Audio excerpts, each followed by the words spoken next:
जेठानी की 100 तारीफें।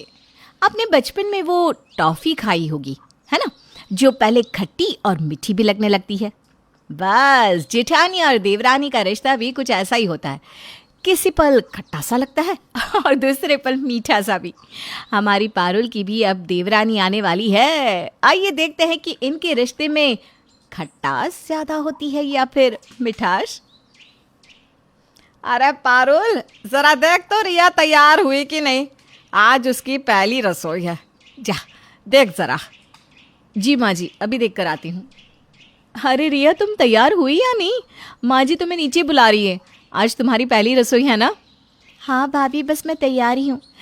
मुझे ना बहुत डर लग रहा है कि मैं कैसे बना पाऊँगी सब कुछ। अरे इसमें डरने की क्या बात है। मैं जब इस घर में शादी करके आई थी ना, तो मैंने खीर, पूरी, बेसन के लड्डू, बहुत कुछ बनाया था और सब लोग अपने हाथ चाटते रह गए थे, पता है। अरे वाह भाभी, आप तो बहुत ही ज़्यादा होशियार है। मैं तो आपकी जैसी कभी बन ही नहीं सकती। मैं तो आपके जितना कभी बना भी नहीं सकती। अरे अब ऐसा कुछ नहीं है रिया, तुम ना मेरी कुछ ज़्यादा ही तारीफ कर रही हो। अरे भाभी, आप तारीफ़ के लायक है तभी तो कर रही हूँ। अनुज मुझे बता रहे थे कि मेरी भाभी बहुत अच्छा खाना बनाती है और सूजी का हलवा तो सबसे बढ़िया। पता नहीं मैं ऐसा कब बना पाऊँगी। अरे तुम फिक्र मत करो, मैं सिखा देती हूँ तुम्हें। आओ, मैं तुम्हें बताती हूँ कैसे बनाना है। ठीक है भाभी, आप मुझे बताते जाइए, मैं अगली बार खुद से बना लूँगी। चलो नीचे चलते हैं रसोई में। जी। रिया की तारीफ सुनकर पारुल का मन जैसे गार्डन गार्डन हो गया था। वो नीचे जाकर हलवा बनाने लगी और रिया उसके पास में खड़ी होकर वो हलवा सीख रही थी। ये लो, बन गया हलवा। अरे वाह भाभी, ये तो बहुत स्वादिष्ट लग रहा है। आप ना सच में बहुत होशियार है। अरे बस बस बस, मेरे साथ रहकर तुम भी सीख जाओगी सब कुछ। मैं तो आपकी जैसा कभी बना ही नहीं सकती भाभी। आप ना दी बेस्ट हैं। अरे बस भी करो। अब चलो बाहर ये हलवा लेकर आओ, मैं बाहर जाती हूँ। इसे कहते हैं काम निकलवाना। बस थोड़ी सी तारीफ की और सारा काम खुद ब खुद हो गया।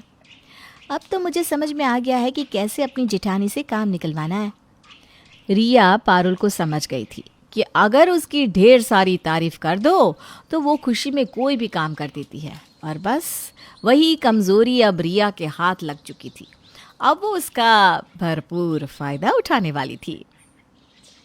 अरे इस शर्ट की हालत को देखो, लगता ही नहीं कि ये प्रेस की हुई है तुमने। अरे मैंने की तो है। अरे पर ठीक से करो ना। अब मैं ये शर्ट ऑफिस की मीटिंग में कैसे पहन सकता हूँ? अब मैं अनुज, आप सही कह रहे हैं। मैंने ये शर्ट बिल्कुल अच्छे से प्रेस नहीं की। क्या करूं, मैं पारुल भाभी जैसी होशियार और समझदार नहीं हूं ना। वो तो कितनी काबिल है। आकाश भैया उनके हाथ की प्रेस की हुई शर्ट पहनते ना, तो 2 दिन तक शर्ट खराब ना हो ऐसी कड़क प्रेस करती हैं। हाँ वो बात तो ठीक है, पर अब मैं क्या करूँ? अब मैं क्या कर सकती हूँ? पारुल भाभी जैसा तो नहीं, लेकिन मुझे जैसी आती है मैं आपकी शर्ट प्रेस कर देती हूँ। लाइए। अरे अरे, उसकी कोई ज़रूरत नहीं है, लाओ मुझे दे दो शर्ट। अरे पर भाभी, आप कैसे ये शर्ट? अरे यही नहीं, बाकी शर्ट्स भी दे दो, लाओ, और तुम चिंता मुक्त हो जाओ। भाभी, सच में आप जैसा तो कोई हो ही नहीं सकता। आप कितनी अच्छी हैं। बस बस बस, अब ये कहने की कोई ज़रूरत नहीं है। लाओ मुझे सारी शर्ट्स दे दो, तुम्हारा काम चुटकी में हो जाएगा। ये हुई ना बात। रिया पारुल की इतनी तारीफ करती, पारुल खुश हो जाया करती और आधे से ज़्यादा काम वो पारुल से ही करवा लेती। अरे रिया बहू, आज ये सारे नए तांबे के बर्तनों को अच्छे से घिस देना, ठीक है। ये रहा नींबू और पत्थर, इससे तांबे के बर्तन बहुत ज़्यादा चमकने लगते हैं, इसलिए इन्हें नींबू से अच्छे से घिसना। जी ठीक है माँ जी, मैं इन्हें अच्छे से घिस देती हूँ। ठीक है, तुम जब तक ये काम करो मैं दूसरा काम देख लेती हूँ। इतने सारे बर्तन मैं अकेले कैसे करूँगी? मेरे हाथ ही छिल जाएंगे। अब क्या करूँ? भाभी भी दिखाई नहीं दे रही है। अगर वो दिख जाए तो मेरा काम बन जाए। मुझे करना ही क्या है, उनकी थोड़ी सी तारीफ ही तो करनी है, और फिर वो मेरे जाल में फंस जाती है। पर वो है कहाँ? हाँ, अरे माँ, वो मेरी जेठानी ना, क्या कहूँ, देवी है देवी। बाकी जेठानियों की तरह बिल्कुल नहीं है कि अपनी देवरानी को इतना सारा काम दे दे अकेले करने के लिए। अरे वो तो मेरा बहुत ध्यान रखती है, तुमसे भी ज़्यादा। अगर वो देख ली कि मेरे पास बहुत सारा काम पड़ा है तो मेरी मदद के लिए दौड़ी आती है। अच्छा चलो माँ, मैं रखती हूँ फ़ोन। मुझे ना ये पीतल के ढेर सारे बर्तन साफ़ करने हैं, फिर खाना भी बनाना है। फ़ोन रखती हूँ। हाँ। अरे रिया, तुम एक काम करो, तुम जाकर खाना बनाओ और ये बर्तन यहीं छोड़ दो। नहीं नहीं भाभी, मैं बर्तन कर देती हूँ ना साफ़, कोई बात नहीं, मैं आपको तकलीफ़ नहीं दूँगी। अरे मुझे क्या तकलीफ होने वाली है इसमें, जाओ, ये सब हो जाएगा, जाओ जाओ जाओ। थैंक यू भाभी, आप नहीं होती तो पता नहीं मेरा क्या होता। अरे कोई बात नहीं, जाओ आराम से खाना बना लो और जब तक तुम आओगी सारा काम हो चुका होगा। ठीक है भाभी। रिया की ये ट्रिक हमेशा काम कर जाती थी। आज शाम रिया की 2 सहेलियाँ आ रही थी जिनके लिए उसे नाश्ता बनाना था। रिया, तुम्हारी सहेलियाँ आ रही हैं ना, तुम उन दोनों के लिए कुछ अच्छा सा क्यों नहीं बना लेती? हाँ माँ जी, मैं भी यही सोच रही थी कि उन दोनों के लिए पकौड़े और अदरक वाली चाय बना लेती हूँ। हाँ हाँ बना लो, वो दोनों पहली बार हमारे यहाँ आ रही हैं, उनकी अच्छे से खातिरदारी करना। जी। कुछ देर बाद रिया की सहेलियाँ किंजल और पायल उनके घर आती है। अरे कैसी है रिया, आजकल तो हमें भूल ही गई है। हाँ भाई, अब ससुराल में है रिया तो काम से उसे फुर्सत तो मिलेगी नहीं। अरे नहीं नहीं, ऐसी कोई बात नहीं है, मुझे इतना ज़्यादा काम नहीं होता यहाँ। क्यों, इतना बड़ा परिवार है तेरा, तुझे काम नहीं होता?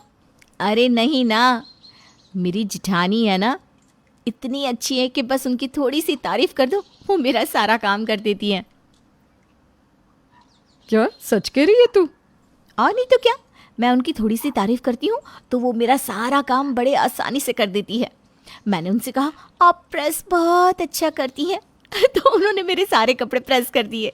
मैंने उनसे कहा आप बर्तन अच्छे करती हैं तो उन्होंने मेरे सारे बर्तन अच्छे से घिस दिए। पर उन्हें पता चल गया तो कि तू उनकी तारीफ करके उनसे सारा काम करवाती है। अरे उन्हें कभी पता नहीं चलेगा और बस मेरा काम ऐसे ही निकलता रहेगा, और क्या। ये तो तूने बड़ी पते की बात की सच में। अरे आज की ही बात देख लो, मैंने उनसे कहा आप जैसे पकोड़े और चाय कोई नहीं बना सकता तो वो तुम दोनों के लिए पकोड़े और चाय बना रही है आती होंगी। रिया, क्या मैं अंदर आऊं? लो आ गई हाँ हाँ आइए ना भाभी। ये लो गर्मा गर्म पकोड़े और अदरक वाली चाय। मैंने कहा था ना, मेरी जिठानी बहुत ज़्यादा अच्छी है, वो मेरा बहुत ध्यान रखती हैं। हाँ भाभी, रिया आपकी ना बहुत तारीफ कर रही थी। अरे ये तो बेवजह ही मेरी तारीफ करती रहती है, मैं तो कुछ भी नहीं करती। भाभी आप इतना सब करती हैं फिर भी कहती हैं कि मैं कुछ नहीं करती। कितनी सीधी हैं आप सच में। अरे सीधी क्या इसमें, मैंने कुछ किया ही नहीं तो मैं क्यों कहूँ। ये तो तुम बेवजह ही मेरी तारीफ करती रहती हो अच्छा ये सब छोड़ो, ये लो इस महीने का तुम्हारा बिल। बिल कैसा भाभी? अरे तुमने जो इतने सारे कपड़े करवाए, बर्तन घिसवाए, सफाई करवाई थी और भी छोटे मोटे काम, और हाँ इन पकोड़े और चाय का भी है। मैं कुछ समझी नहीं भाभी। अरे ये सब मैंने इमली से करवाया था ना, जो पास के घर में काम करती है। तुमसे नहीं हो रहा था तो मैंने तुम्हारे लिए उससे करवा लिया, और कोई भी काम हो ना तो वो कर देगी, लेकिन पहले उसका ये 20,000 का बिल चुका देना, ठीक है? 20,000? हाँ, वो एक काम के 1,000 रुपये लेती है ना।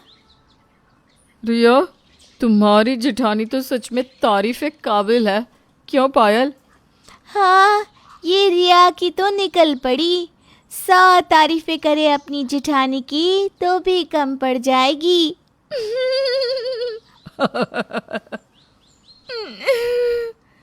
अरे क्या तुम सभी बस यूं ही मेरी तारीफ करती रहती हो, बस भी करो अब।